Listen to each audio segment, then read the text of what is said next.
ថ្ងៃនេះសប្តាហ៍មុនគឺ8ធ្នូ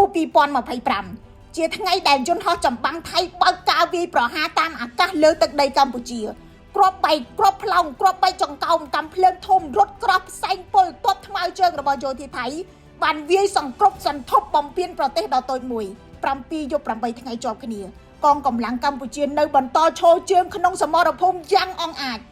ការវាយប្រហាររបស់ថៃមកលើកម្ពុជាជុំទី2នេះបង្ហាញរឿងមួយយ៉ាងដែលកូនខ្មែរត្រូវតែមានមោទនភាព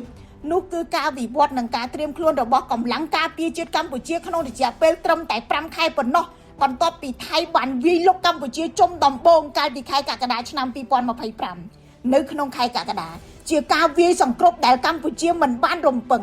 ការឆ្លើយតបរបស់កម្ពុជាក្នុងនាមជាភាគីការពារខ្លួននិងប្រុងប្រយ័ត្ននៅខែធ្នូគឺមិនដូចគ្នាទេលើកនេះវីរៈភាពរបស់កងទ័ពកម្ពុជាកាន់តែអង្អាចពោពេញដោយធម៌ពលផ្លូវចិត្តមោះមុតមិនចុះញោមក្រោមសម្រែកយន្តហោះចម្បាំងខ្ជាក់គ្រាប់បែកបំបែកអាកាស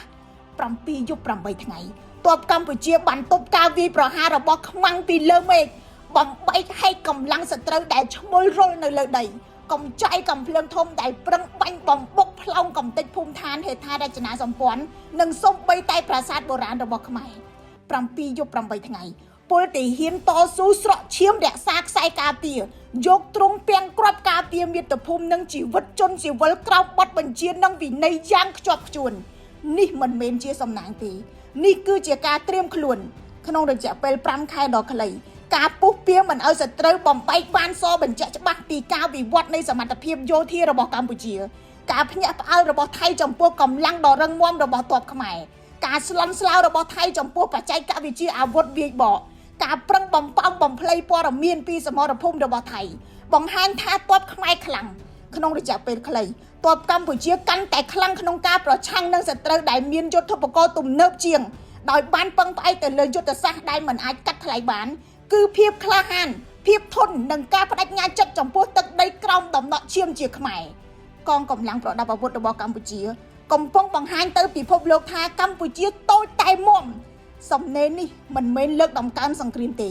សំណេរនេះជាការទទួលស្គាល់ចំពោះការរីកចម្រើនការលះបង់ការតាំងចិត្តនិងវីរភាពរបស់កងទ័ពកម្ពុជាសំណេរនេះជាការរំលឹកថាសន្តិភាពត្រូវបានការពារដោយទ័ពដែលមានឆន្ទៈមុតស្រួចហើយបទពិសោធន៍នេះនឹងធ្វើឲ្យយោធាកម្ពុជាកាន់តែខ្លាំងនាពេលខាងមុខ7យប់8ថ្ងៃដ៏ឈឺចាប់យើងខ្ញុំជាកូនខ្មែរសូមគោរពចំពោះការលះបង់ហើយយើងខ្ញុំជាកូនខ្មែរនឹងបន្តវិញគ្នាជាចំណងចងជាបាច់ប្រយុទ្ធជាមួយកងកម្លាំងទាំងអស់នៅជួរក្រោយកម្ពុជារួបរวมកម្ពុជាឈ្នះខ្ញុំរស់សុធាពី News Today NTTV ឱកាសពិសេសសម្រាប់បងប្អូនដែលមកចុះឈ្មោះចូលរៀននៅសាកលវិទ្យាល័យ CUS ចាប់ពីថ្ងៃ